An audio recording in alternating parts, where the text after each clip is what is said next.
So let's talk about one of Shakespeare's most famous and, let's be real, controversial comedies, The Taming of the Shrew.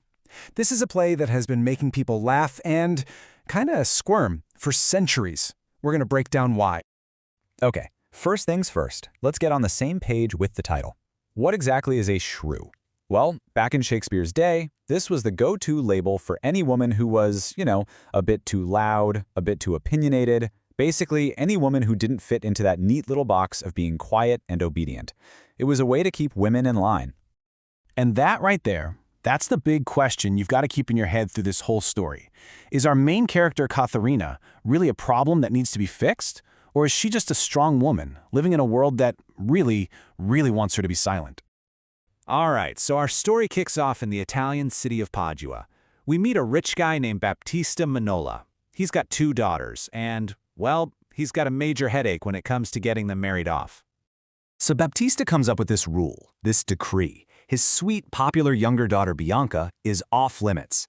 No one can marry her until her older sister, the infamous Katherina, gets a husband first. And as you can imagine, this creates a huge traffic jam for all the guys trying to court Bianca. And this is where you really see the heart of the problem, right?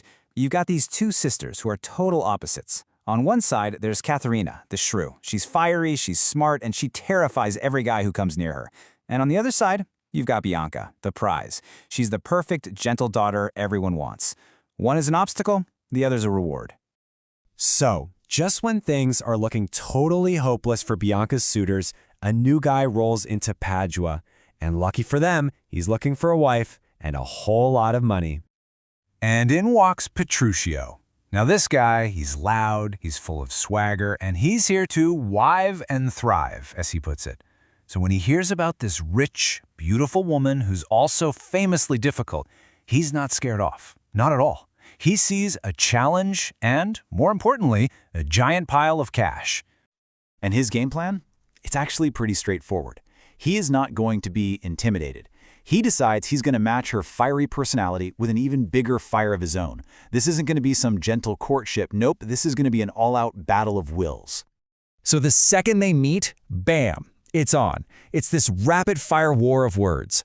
Katherina does what she does best. She goes on the attack, using her razor-sharp wit to try and tear him down and send him running, just like all the others. But Petruchio, he does something really clever. He just refuses to play her game. Instead of getting mad, he takes every insult she throws at him and flips it into a compliment.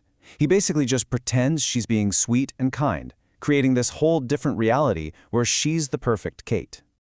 And just like that, before she even knows what hit her, Petruchio marches right to her dad and announces that she's madly in love with him and they're getting married on Sunday. He totally hijacks the whole situation, leaving everybody completely speechless.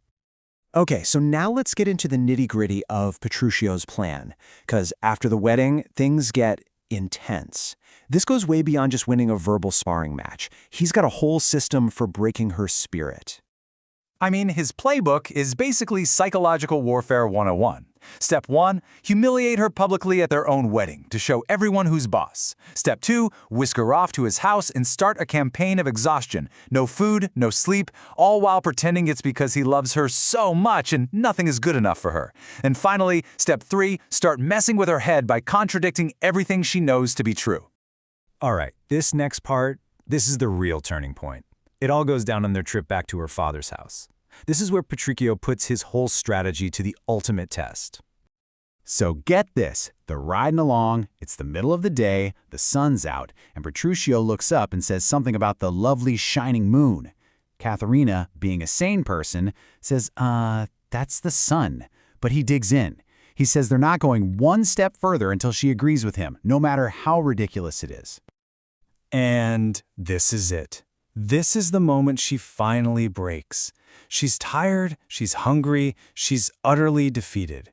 And she just gives in. She says, fine, be it moon or sun or what you please. She's learned that the only way to get by is to agree with him completely. Okay, so all of this builds up to the final, absolutely shocking scene of the play. They're back in Padua, Bianca has also gotten married, and everyone's at this big party. And Petruchio decides to make a bet with the other husbands, a bet to see whose wife is the most obedient. And what happens next? It's a total flip of the script. Nobody sees this coming. Bianca, the perfect wife, gets called and she flat out refuses to come.